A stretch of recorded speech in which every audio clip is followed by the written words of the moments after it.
মিষ্টি ভালোবাসে না এমন বাঙালির জুড়ি মেলা ভার। আর মিষ্টির কথা বলতে পান্তুয়ার কথা তো মনে আসবেই। তাই সাধারণ কিছু ঘরোয়া উপকরণের মাধ্যমে বানিয়ে নিলাম মিষ্টি স্বাদের পাউরুটির পান্তুয়া। এই পাউরুটির পান্তুয়া বানাতে প্রথমে পাউরুটির সাদা অংশকে ভালোভাবে কেটে তাতে দুধ যোগ করে ভালোভাবে মাখিয়ে একটি ডো তৈরি করে নিলাম।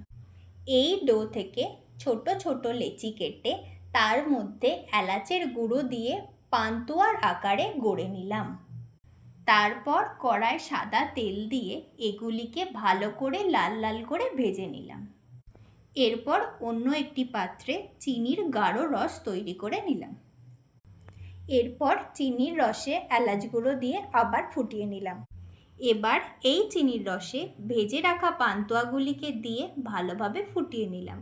ব্যাস, কিছুক্ষণের অপেক্ষা, তৈরি হয়ে গেল ঘরোয়া উপায়ে সাধারণ উপকরণ দিয়ে তৈরি মিষ্ট স্বাদের পাউরুটির পান্তুয়া। এভাবে বানিয়ে দেখতে পারেন, আশা করি হতাশ হবেন না।